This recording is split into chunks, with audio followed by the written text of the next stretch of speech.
जैन दोस्तों, स्वागत है चल पे सबकी बड़ी खबर के साथ एक और सामने मौत जहां पर चलेंगे। सबसे पहले बड़ी अपडेट में आपको बताएंगे दोस्तों, अखिलेश यादव से लेकर राहुल गांधी और प्रधानमंत्री मोदी के साथ साथ इंडिया गठबंधन की पार्टियों की बड़ी बड़ी रैली एक ही दिन में हुई है। बताएंगे आपको किस तरीके की रैलियों का हाई वोल्टेज दिन रहा है दोस्तों। इसी के साथ में AIADMK ने औपचारिक तौर पर बीजेपी से गठबंधन तोड़ने का ऐलान कर दिया है। जगह जगह AIADMK कार्यालय में जश्न देखने को मिला है। बताएंगे आपको इसके बारे में विस्तार से जानकारी दोस्तों। वहीं पर असदुद्दीन ओवैसी ने राहुल गांधी को दी हैदराबाद से चुनाव लड़ने की चुनौती, तो संजय राउत ने दिया है करारा जवाब। बताएंगे क्या कुछ कहा है उन्होंने। और राहुल गांधी की ओर से ओबीसी आरक्षण का ताल ठोका गया है दोस्तों। वहीं पर कांग्रेस पार्टी के नुक्कड़ सभाओं में भी इतनी बड़ी रैली आ रही है जितनी प्रधानमंत्री मोदी नहीं कर पा रहे हैं। आपको तस्वीरें दिखाकर बताएंगे डिटेल में जानकारी। इसी के साथ में शिमला के अंदर बीजेपी के कार्यकर्ताओं को जमकर पुलिस वालों ने पीटा है। बताएंगे इसके पीछे क्या है बड़ा कारण दोस्तों। और वसुंधरा राजे का एक बार फिर से प्रधानमंत्री मोदी के मंच से किया गया है खुला अपमान। इसके बाद महारानी करेंगी बगावत, पूरी तरीके से तय है उनकी राजनीतिक दिशा। एक एक करके चलेंगे, सभी बड़ी अपडेट की तरफ सारी बड़ी जानकारी आप तक पहुंचाएंगे। लेकिन उससे पहले अगर आप भी मानते हैं कि राजस्थान, मध्य प्रदेश, छत्तीसगढ़ के अंदर प्रधानमंत्री मोदी की रैली करने से बीजेपी की सीटें और ज्यादा घट जाएगी, तो इस वीडियो को लाइक करके लाल बटन दबाकर चैनल को सब्सक्राइब करके बेल आइकन दबाकर कमेंट बॉक्स में जय हिंद जय भारत जरूर लिखिएगा दोस्तों। चलते हैं सबसे पहले और बड़ी अपडेट की तरफ, जहां पर प्रधानमंत्री नरेंद्र मोदी बीजेपी की जन आशीर्वाद यात्रा को संबोधन करने के लिए बीजेपी कार्यकर्ताओं के तथाकथित महाकुंभ में भोपाल पहुंचे, जहां पर भाजपा की ओर से दावा किया गया कि 10 लाख कार्यकर्ता आए हैं। लेकिन भीड़ देखकर ऐसा बिल्कुल नहीं लगा है। आपको बता दें कि प्रधानमंत्री मोदी ने रैली को संबोधित किया है और इसके बाद प्रधानमंत्री जयपुर में परिवर्तन संकल्प यात्रा में कार्यकर्ताओं को संबोधन करने के लिए पहुंचे। लेकिन जब प्रधानमंत्री मोदी मंच पर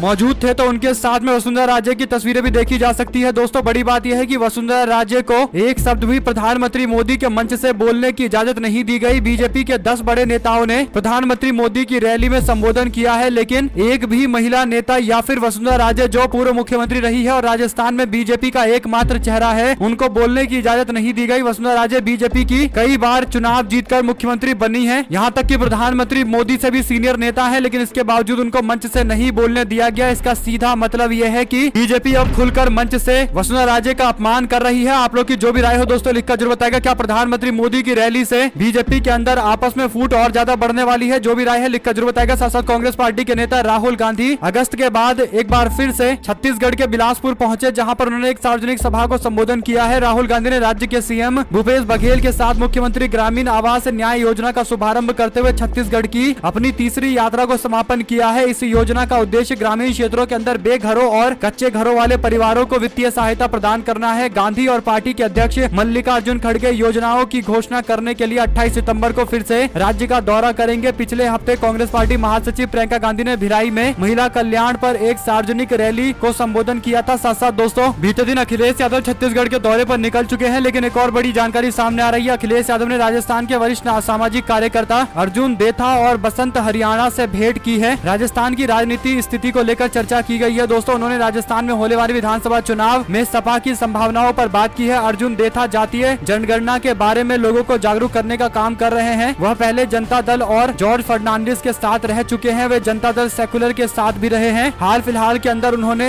एनडीए में जनता दल सेकुलर के शामिल होने के बाद जेडीएस से अपना नाता तोड़ दिया है। मिली जानकारी के अनुसार प्रवक्ता समाजवादी पार्टी ने बताया कि सपा राजस्थान में इस बार चुनाव लड़ने की तैयारी कर रही है। लोगों में सपा के प्रति काफी रुझान देखने को मिल रहा है। मध्य प्रदेश, छत्तीसगढ़ के अंदर भी तैयारियां चल रही है। कुल मिलाकर दोस्तों समाजवादी पार्टी राजस्थान में जितनी सीटों पर चुनाव लड़ेगी वो सारी वही सीटें होंगी जहां पर उम्मीदवार के चेहरे पर चुनाव जीते जाएंगे। और अगर इंडिया गठबंधन का कोई कैंडिडेट इन सीटों पर चुनाव जीतता है तो इसका सीधा फायदा कांग्रेस पार्टी को राजस्थान में मिलेगा, इसमें कोई दो राय नहीं है। साथ साथ अखिलेश यादव की टिप्पणी, कहा यूपी में इंडिया जीतेगा, सबसे बुरी तरह से बीजेपी की हार उत्तर प्रदेश के अंदर ही सुनिश्चित करेंगे। साथ साथ दोस्तों AIADMK ने आपातकाल बैठक बुलाई। इस बैठक के दौरान भारतीय जनता पार्टी के गठबंधन यानी एनडीए गठबंधन से अलग होने का एक तरफा निर्णय लिया गया है। AIADMK के नेताओं ने पार्टी के उप समन्वयक KP मुनुशामी के द्वारा कहलवाया है कि AIADMK बीजेपी से अलग हो गई है। एनडीए से औपचारिक तौर पर गठबंधन तोड़ दिया गया है। बीजेपी से गठबंधन तोड़ने के बाद AIADMK के कार्यकर्ताओं ने जोरदार तरीके से जश्न मनाया है दोस्तों। जगह जगह पटाखे बजाए गए हैं। बड़ी बात यह है कि AIADMK पार्टी के कई सारे कार्यकर्ता थे जो इस पक्ष में थे कि बीजेपी के साथ गठबंधन और दिनों तक नहीं चल सकता। दरअसल दोस्तों भारतीय जनता पार्टी तमिलनाडु के अंदर द्रविड़ राजनीति से अलग सनातन धर्म को लेकर राजनीति करना चाहती है। बीजेपी खुलकर पेरियार के विचारों का विरोध करती नजर आ जाती है, जिसके कारण यह बात तो तय है कि अब तमिलनाडु के अंदर बीजेपी के साथ कोई द्रविड़ मूवमेंट से जुड़ी हुई पार्टी नजर नहीं आएगी। और यही बड़ा कारण है कि AIADMK ने भी अपने आप को अलग कर लिया है, क्योंकि वो बीजेपी की हिंदुत्ववादी सनातनवादी राजनीति से अपने आप को कंफर्टेबल महसूस नहीं कर पा रहे हैं। आप लोग की जो भी राय हो दोस्तों लिखकर जरूर बताएगा, क्या AIADMK ने सही गठबंधन तोड़ा है और क्या इससे भारतीय जनता पार्टी को तमिलनाडु के अंदर जो 2-4 सीटें जीतने की उम्मीद थी क्या वो बचेगी? जो भी आपकी राय हो लिखकर जरूर बताएगा। साथ साथ असदुद्दीन ओवैसी ने राहुल गांधी को चुनौती देते हुए हैदराबाद से चुनाव लड़ने के लिए कहा है। 2004 से सांसद है असदुद्दीन ओवैसी, हैदराबाद से कई बार जीत कर आए हैं, लेकिन सबसे बड़ा सवाल ये रहता है कि असदुद्दीन ओवैसी के सामने ना तो कभी विपक्ष ने कोई मजबूत कैंडिडेट उतारा है और ना ही इस इलाके में कांग्रेस पार्टी का स्थानीय नेतृत्व मजबूत हो पाया है। दरअसल दोस्तों जब से तेलंगाना राज्य बना है कांग्रेस पार्टी में कई सारे अलग अलग गुट बट गए थे, जिसके कारण हैदराबाद की सीट पर कांग्रेस पार्टी की स्थिति कमजोर हो गई थी। लेकिन अब असदुद्दीन ओवैसी की ओर से कहा गया कि वो चाहते हैं कि राहुल गांधी हैदराबाद से आकर चुनाव लड़के दिखाए, मुझे चुनौती देकर दिखाए। शिवसेना के नेता संजय राउत ने टिप्पणी करते हुए कहा कि अगर उन्हें चुनौती देनी थी तो प्रधानमंत्री को देनी चाहिए। राहुल गांधी तो देश के सर्वमान्य नेताओं में से एक है, ऐसा इसलिए उन्होंने कहा है दोस्तों क्योंकि अगर असदुद्दीन ओवैसी को लगता है कि 45% मुस्लिम आबादी वाले सीट पर राहुल गांधी चुनाव नहीं लड़ पाएंगे तो राहुल गांधी ने वायनाड में जाकर 90% से ज्यादा आबादी वाले क्षेत्र में चुनाव जीता है और वो भी एक तरफा चुनाव जीता है। आप लोग की जो भी राय हो दोस्तों लिखकर जरूर बताएगा। राहुल गांधी को चैलेंज देने की जगह असदुद्दीन ओवैसी को क्या प्रधानमंत्री मोदी को चैलेंज नहीं करना चाहिए? जो भी आपकी राय है लिखकर जरूर बताएगा। साथ साथ राहुल गांधी बोले, कहा कास्ट सेंसस भारत का एक्सरे है, ओबीसी कितने हैं, बाकी वर्ग के कितने हैं, जब ये आंकड़े सामने आएंगे तभी देश सबकी भागीदारी देकर आगे बढ़ पाएगा। कांग्रेस की सरकार अडानी की नहीं, देश के किसानों, मजदूरों, दलितों, वंचितों और आदिवासियों की है। राहुल गांधी ने छत्तीसगढ़ के अंदर एक बार फिर से कास्ट सेंसस कराने की मांग की है और महिला आरक्षण में भी ओबीसी महिला आरक्षण की मांग की गई है। साथ साथ दोस्तों मध्य प्रदेश के अंदर जन आक्रोश यात्रा में कांग्रेस पार्टी अपनी नुक्कड़ सभाओं में इतनी बड़ी भीड़ जुटा ले रही है जितना बीजेपी के बड़े बड़े केंद्रीय नेताओं की रैली में भीड़ देखने को नहीं मिल रहा है। आपको बता दें कि कांग्रेस पार्टी की नुक्कड़ सभाओं की भीड़ देखकर बड़े बड़े राजनीतिक पंडितों के होश उड़े हुए हैं, क्योंकि मध्य प्रदेश इस बार एक तरफा बदलाव की ओर जा रहा है। दोस्तों इस बार वो फ्रैक्चर्ड मैंडेट नहीं बल्कि क्लियर कट मैंडेट देने के मूड में है। आपको बता दें कि जन आक्रोश यात्रा जब गंधवानी पहुंची तो यहाँ पर जिस तरीके की भीड़ है वो देखकर बीजेपी के नेताओं के होश उड़े हुए हैं। आपको बता दें कि गंधवानी वो क्षेत्र है जहाँ पर आदिवासी समाज के लोग बहुतायत संख्या में रहते हैं और खुलकर कांग्रेस पार्टी का सपोर्ट करने के लिए आदिवासी समाज के लोग रैली में दिखाई दे रहे हैं। भारतीय जनता पार्टी मध्य प्रदेश के अंदर आदिवासी समाज के लोगों को अपने साथ में लाने के लिए हर संभव प्रयास कर रही थी, लेकिन ये सारे प्रयास धुलते हुए नजर आ रहे हैं। दोस्तों वहीं पर कांग्रेस पार्टी के नेता सुरेश पचौरी की जन आक्रोश यात्रा 7वें दिन केवलारी पहुंची और यहाँ पर भी जबरदस्त जन सैलाब देखने को मिला है। साथ साथ शिमला के अंदर बीजेपी के वर्करों ने पुलिस वालों के साथ झड़प करने की कोशिश की, जिसके जवाब में पुलिस वालों की ओर से जमकर डंडे भांजे गए हैं। शिमला में भारतीय जनता पार्टी के वर्करों और पुलिस के बीच में झड़प हो गया। प्रदर्शन कर रहे बीजेपी के कार्यकर्ता विधानसभा की ओर बढ़ने की कोशिश कर रहे थे, बैरिकेडिंग तोड़ने की कोशिश कर रहे थे, लेकिन पुलिस ने प्रदर्शनकारियों को आगे बढ़ने से रोका। इस दौरान भाजपा के विधायक डॉक्टर जनक राज के सिर पर पुलिस का डंडा लगा। नेता प्रतिपक्ष जयराम ठाकुर ने यह मामला सदन के भीतर उठाया है। उन्होंने पुलिस के इस व्यवहार की निंदा की है। डिप्टी सीएम मुकेश अग्निहोत्री ने कहा कि उन्होंने पुलिस को निर्देश दिए हैं कि सभी माननीयों को सुरक्षा के साथ सदन में लाया जाए। बीजेपी के विधायक इंद्र गांधी ने कहा कि पुलिस ने उनका फोन भी छीना है। साथ साथ दोस्तों राजस्थान में प्रधानमंत्री मोदी की रैली के दौरान वसुंधरा राजे का भाषण नहीं होना अभी एक सनसनीखेज खबर बनी पड़ी है और राजस्थान की राजनीति में बड़ी हलचलें नजर आने वाली है, क्योंकि आज से माना जा रहा है कि वसुंधरा राजे अपने समर्थकों को एकजुट करने के लिए अपनी यात्रा पर निकलने वाली है, पद यात्रा पर निकलने वाली है। किस तरीके का जन सैलाब उनके पद यात्रा में देखने को मिलेगा, इसकी सारी अपडेट भी आप तक लगातार पहुंचाते रहेंगे। साथ साथ दोस्तों कांग्रेस पार्टी की गारंटी योजना से शायद प्रधानमंत्री मोदी और बीजेपी के लोग इतने ज्यादा डरे हुए हैं कि अब प्रधानमंत्री मोदी ने भोपाल में कहा कि मोदी यानी हर गारंटी पूरा होने की गारंटी। जब मोदी गारंटी देता है तो वो जमीन पर उतरती है, घर घर पहुंचती है। कांग्रेस पर बड़ा हमला करते हुए प्रधानमंत्री ने कहा कि कांग्रेस को अब कांग्रेस के नेता नहीं चला रहे हैं, अब कांग्रेस एक कंपनी बन गई है। नारों से लेकर नीतियों तक हर चीज आउटसोर्स किए जा रहे हैं। ये ठेका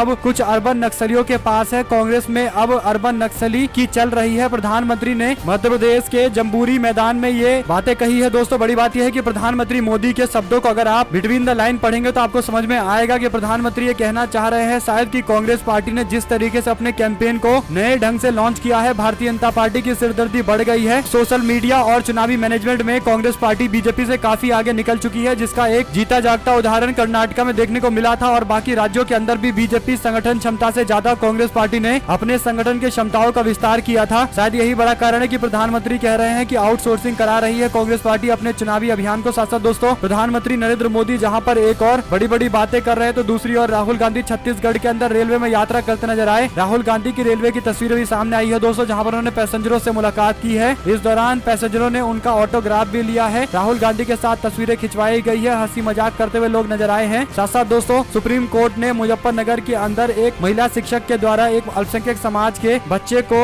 उसके साथियों से पिटवाने के मामले पर टिप्पणी करते हुए कहा कि अगर हमें क्वालिटी एजुकेशन देना है तो एक छात्र को उसके धर्म के कारण प्रताड़ित नहीं किया जा सकता। सुप्रीम कोर्ट की यह टिप्पणी यूपी सरकार के द्वारा दिए गए जवाब के बाद था। साथ साथ दोस्तों हिमाचल प्रदेश के कार्यालय के अंदर कांग्रेस पार्टी की महिला नेताओं ने वुमेन रिजर्वेशन का जोरदार विरोध किया है। आपको बता दें कि जगह जगह कांग्रेस पार्टी ने प्रेस कॉन्फ्रेंस किए हैं और बीजेपी सरकार के द्वारा वुमेन रिजर्वेशन पास किए जाने का जोरदार विरोध किया गया है। दोस्तों इसके पीछे सबसे बड़ा तर्क यही है कि ओबीसी महिलाओं को आरक्षण का लाभ नहीं दिया गया है और महिला आरक्षण को लागू करने के लिए लंबे समय का प्लान बनाया गया है, जो पूरी तरीके से गलत है। साथ साथ तेलंगाना को लेकर पहली प्रिलिमिनरी ग्राउंड सर्वे रिपोर्ट 2023 की बताती है कि वेलम्मा कम्युनिटी के लोग केसी चंद्रशेखर राव से काफी नाराज हैं, बीआरएस पार्टी से नाराज है और चुनाव के नतीजों में भी इसका असर देखने को मिलेगा। हमारे साथ जुड़े रहने के सभी दोस्तों, भाइयों, बहनों, मित्रों का बहुत बहुत धन्यवाद। देख रहे थे आपका अपना चैनल। जय हिंद।